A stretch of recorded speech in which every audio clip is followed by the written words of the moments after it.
চিত্তচিরে চৈত্র মাস। লিখেছেন মম সাহা। পর্ব ১। চাঁদনি আপার দেবর আমার বুকে হাত দিয়েছে আপা। আমি খুব ব্যথা পেয়েছি জানো, কি বিশ্রী ছোঁয়া। ৭ বর্ষীয় ছোট বোনের মুখে এমন বিশ্রী একটা কথা শুনতে শরীরটা শিরশির করে কেঁপে উঠল চিত্রার। ঘরমক্ত মুখখানা রাগে লাল বর্ণ ধারণ করলো। বোনের দিকে দৃষ্টি দিতেই দেখলো ছোট্ট মেয়েটা কেমন ভয়ে কুটিসুটি মেরে আছে। তাড়াতাড়ি বোনকে নিজের ২ হাতের আঁচলে আগলে নিল সে। হতভম্ব কণ্ঠে বলল, দেখি তো আমার চেরি সোনা, জামাটা একটু সরাও আপা, একটু দেখি। সবচেয়ে নিকটতম ভরসা স্থান পেয়ে মেয়েটা নির্দ্বিধায় জামা সরালো। জামা সরাতে আটকে উঠল চিত্রা। কেমন লাল হয়ে গেছে মেয়েটার সাদা ধপধপে চামড়াটা। কি ভীষণ বিশ্রীভাবে না ছুঁয়েছে এতটুকু বাচ্চাকে। ভাবতেই ঘৃণায় টইটম্বুর হয়ে গেল চিত্রা শরীরের প্রতিটি শিরা উপশিরা। খেপে উঠল সে, অথচ বাড়ি ভর্তি এত মানুষ। ঝোঁকের বসে কিছু করে বসলে তার খেসারত না আবার ছোট চেরিকে দিতে হয়। বিরক্ত, রাগ দুটো অনুভূতি মিলেমিশে একাকার হয়ে যখন আন্দোলন শুরু হলো চিত্রার মস্তিষ্কে, তখন বাইরে থেকে তার ডাক পড়ল। আজ তার বড় বোন চাঁদনির গর্ভকালীন সময় ৭ মাস পূর্ণ হওয়ায় ছোটখাটো একটা অনুষ্ঠানের আয়োজন করা হয়েছে। সেই অনুষ্ঠানে চাঁদনির শ্বশুরবাড়ির লোকজনও এসেছে। অবশ্য তার আপন বড় বোন না চাঁদনি, তার বড় চাচার মেয়ে হলো চাঁদনি আপা। আর ছোট্ট চেরিও তার আপন বোন না, তার ছোট চাচার মেয়ে হলো চেরি। চেরির পূর্ণ নাম হলো তোফা, কিন্তু আদর করে সবাই বাচ্চাটাকে চেরি বলে। আর মেয়েটা চেরি ফুলের মতোই সুন্দর, আদরে গোলগাল। তাই তো এতটুকু বাচ্চাও আজ বাজে ছোঁয়ার শিকার হলো। চিত্রার পরিবারটা বেশ বড় পরিবার বলা যায়। চিত্রার মা বাবা, বড় চাচা চাচি, ছোট চাচা চাচি, চিত্রার আপন বড় ২ ভাই তুহিন, বড় চাচার ছেলে ২ জন দিহান আর ত্রিশান, ফুপি আর ফুপির একমাত্র ছেলে, বাড়ির সবচেয়ে ছোট সদস্য অনয়, চেরি। চেরির আরেকজন বড় বোন যে চিত্রার বড়, ওহি আপা, এবং চিত্রা নিজে। চাঁদনিও বড় চাচার মেয়ে, কিন্তু তার বিয়ে হয়েছে বিধায় তাকে এই পরিবারের দলে আর টানা হয় না, কারণ সে এখন অন্যের ঘরের। একমাত্র চাঁদনির বিয়ে হওয়ার ফলে এত বড় পরিবারে একজন মাত্র সদস্য কমেছে। আপা, আম্মু শুনলে তো আমায় বকবে তাই না? আম্মু তো বলে দুষ্টুমি করতে না, অচেনা কারোর সাথে খেলতে না। আমি কিভাবে জানবো এই ভাইয়াটা আমাকে চকলেটের কথা বলে এমন ব্যথা দেবে? আমি আর দুষ্টুমি করবো না আপা। চেরির এমন অসহায়তা দেখে বুক ভরে কান্না এলো চিত্রার। বয়ঃসন্ধির বয়স তো, তাই আবেগের স্রোতে কান্নাটাই আসে প্রথম। কিন্তু সে কাঁদবে না মেয়েটার সামনে, তাহলে মেয়েটা আরো বেশি ভয় পেয়ে যাবে। কণ্ঠনালীতে আটকে থাকা কান্নার স্রোতটা গিলে ফেলো চিত্রা। খুব কষ্টে মুখে হাসি হাসি ভাব ফুটিয়ে বলল, কেন খেলবে না তুমি? হ্যাঁ, অবশ্যই খেলবে। আপা আছি না তোমার সাথে, কেউ কিছু করবে না। আর দেখো, তুমি কেবল ওই পচা ভাইটার রুমের সামনে আর যাবে না, কেমন? মনে থাকবে তো? অবশ্যই। ডানে বামে মাথা নাড়লো। কি নিষ্পাপ ছোট্ট মুখখানা, টানা টানা মায়া মায়া দুটি চোখ। বাচ্চাটার অনেক ফর্সা আর স্বাস্থ্য ভালো হওয়ায় ভীষণ আদরে লাগে মেয়েটাকে। আর এই ছোট্ট মেয়েটার শরীরে হাত দিতে নাকি বাঁধেনি ওই লোকটার। কিছু তো একটা ব্যবস্থা করতেই হবে, এত সহজে তো ছাড়া যাবে না অসভ্যটাকে। বোনের মুখখানা ধুইয়ে দিয়ে সুন্দর করে চুলগুলো বেঁধে দেয় চিত্রা। কান্না করতে করতে লাল হয়ে গেছে বাচ্চাটার মুখ, পারে না যেন বুকে সবটুকু স্নেহ ঢেলে দেয় মেয়েটার তরে। চেরিকে তৈরি করে চিত্রা নিজেও গোসল করে এলো। মাত্র কলেজ থেকে এসেছিল সে, সামনে উচ্চ মাধ্যমিক পরীক্ষা তার, তাই এখন নির্বাচনী পরীক্ষা অনুষ্ঠিত হচ্ছে কলেজে। সেই সুবাদে বাড়িতে অনুষ্ঠান থাকা সত্ত্বেও তাকে কলেজে যেতে হয়েছিল। সে অবশ্য তত উন্নত শ্রেণীর ছাত্রী না, কোনো মতে চলনসই রেজাল্ট হলেই সে সন্তুষ্ট। ভাদ্রের উত্তপ্ত গরমে পরিবেশ ঘর্মাক্ত, আর সেই গরম দিয়ে এসে হুট করে এমন ঘটনার সম্মুখীন হওয়াতে বিরক্তিতে তেতোভাব চলে এলো তার শরীরে। গোসল করে আপাতত কিছুটা শান্তি মিলছে।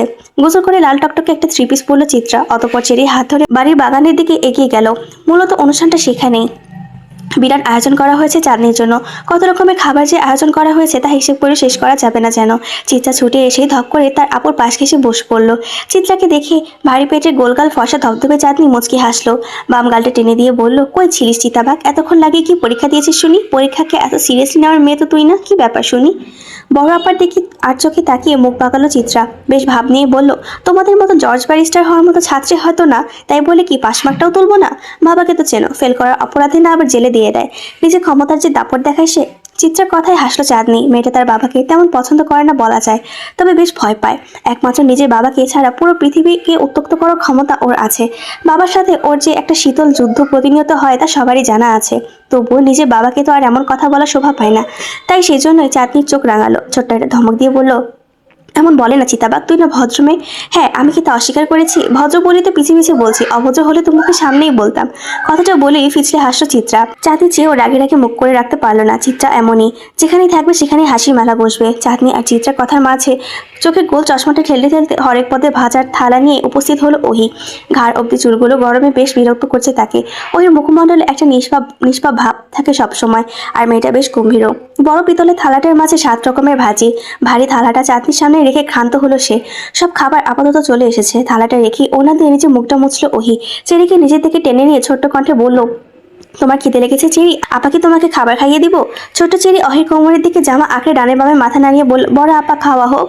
তারপর আমি খাবো, চিত্রাপা খাইয়ে দিবে। চেরি কথাটা ভালো লাগলো না, ওহির বিরক্তিতে নাক মুখ কুচকে গেল। তোমার চিত্রাপা নিজে খাবার নিজে খেতে পারি নাকি যে তোমাকে খাইয়ে দিবে?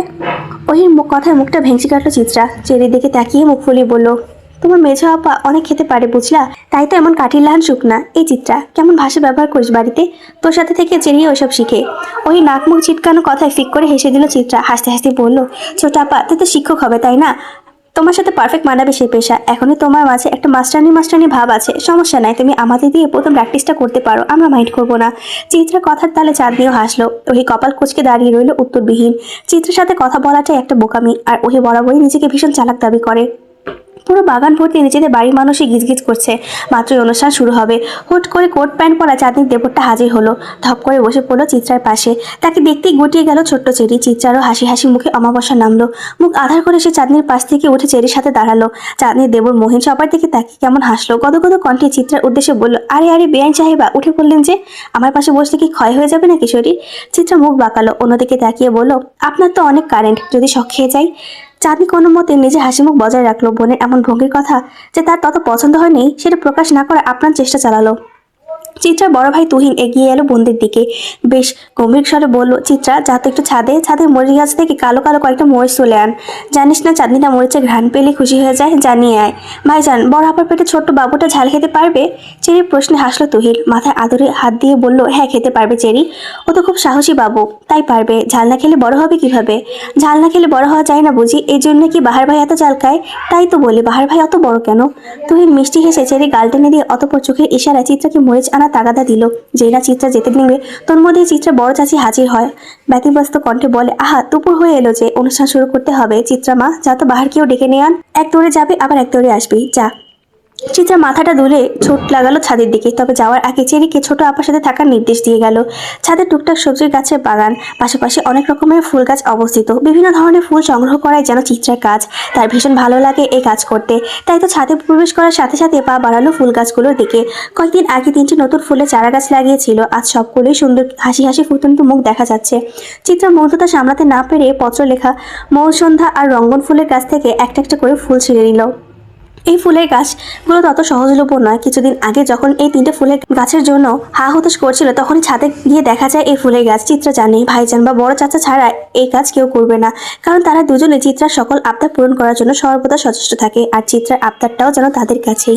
আনমনে ফুলগুলো মাথায় গুঁজতে পেছন থেকে ভরার পুরুষালী কণ্ঠ ভেসে এলো, এই মেয়ে ফুল ছিঁড়ছ কেন? গাছের ফুল গাছেই শোভা পায়, তাকে ছিঁড়ে নিচে চুলে গোজার মধ্যে কোনো মহত্ব নেই। গভীর পুরুষালী কণ্ঠের এমন ধমকে বিরক্ত হলো চিত্রা। সেই বিরক্ত ভাব কপাল কুচকে ঝেড়ে ফেললো। বলল, গাছটা কি আপনার? গাছটা কি তোমার? তোমারও না। গাছটা বর্তমানে যেখানে অবস্থানরত, যে মাটির উপরে দাঁড়িয়ে আছে, গাছটা এখন তার। লোকটা যে বরাবরই যুক্তিতে পারদর্শী চিত্রা তা জানে। তাই গভীর মানবকে বিব্রত করতে কুটিল হেসে বলল, তাহলে আপনিও তো আমাদের বাড়িতে অবস্থান করছেন, তাহলে আপনি কি আমার? ছেলেটা হাসলো। চিত্রার মাথায় যে অসৎ বুদ্ধি ছড়াছড়ি সেটা তার ভালোই জানা আছে। দুই আঙ্গুলের মাঝে সিগারেটটা শেষ টান দিয়ে ধোঁয়াগুলো আকাশের পানি উড়িয়ে কেমন সতর্ক কণ্ঠে বলল, আমায় জ্বালাতে এসো না মেয়ে, নিজেই জ্বলে যাবে। চিত্রা মুখ ভেঙচি কাটলো, গোমরা মুখে বলল, নিচে আপার অনুষ্ঠান শুরুর পর্যায়ে আপনাকে ডাকছে বড় চাচি। আমি কি করবো? তোমার আপা কিভাবে এত খাবার খায় সেটা দেখবো? চিত্রা পারতে বিরক্তির ভাব বাড়লো। মরিচ গাছের দিকে যেতে যেতে বলল, একদম আপনার গাছেরা ভাব আমায় দেখাবেন না। যেতে মন চাইলে যাবেন, না হয় যাবেন না। অনুষ্ঠান তো আর আমার না যে আপনার হাতে পায়ে ধরে নিয়ে যাব। আর তাছাড়া আপনি তো সবসময় বাসায় থাকেন না, আজ আছেন বলেই ডাকছে। আমি গেলে তো তোমার হিটলার বাপ নাকমুখ কুচকাবে। যাই একটু ওনার উপশিরের বিরক্ত ছড়িয়ে আসি। চিত্রা কোনো উত্তর দিল না। মরিচ গাছের দিকে এগিয়ে গেল সে। লোকটা বান্ডুলে ছন ছাড়া, ভাবটা ঠিক তার পছন্দ না। বাবা মেয়ের এই দিকে ভীষণ মিল, দুজনে এই ছেলেকে দেখতে পারে না। ভারে ধপাধপ চলে যাওয়ার কোনো শব্দ শোনা গেল। যেতে যেতে বলল, শোনো মেয়ে, আমি ছুঁয়ে দিলে পরে অকালে ঝরে যাবে, গলে যাবে যে বরফ গলে না। চিত্রা তাকিয়ে রইল লোকটার দিকে। শ্যামলা ছিপছিপে গরনের লোকটা, এমন ক্ষুদ্র ক্ষুদ্র জিনিসগুলো যেন বয়সন্ধি আকর্ষণ। মাথা ভর্তি ঝাঁকড়া চুলগুলো কেমন যেন হেলুদলে পড়ছে। সিগারেট ফুঁকে যাওয়া পোড়া ঠোঁটও যেন আরেক প্রকারের মাদকতা আছে। পুড়ে যাওয়া গাঢ় খয়েরি রঙের ঠোঁটটাকে বহুরূপী ডালিয়া মনে হয়। চিত্রা ভাবনার মাঝে নিচ থেকে হইচই ভেসে এলো। চিত্রা দৌড়ে ছাদে কার্নিশ ঘেঁষে নিচে তাকাতে দেখলো মহিন গাল ধরে দাঁড়িয়ে আছে, আর তার সামনে বেশ গাছাড়া ভাব নিয়ে দু হাতে পকেট গুজে দাঁড়িয়ে আছে বাহার। উফ, সত্যি লোকটা জ্বালিয়ে দেবে একদিন।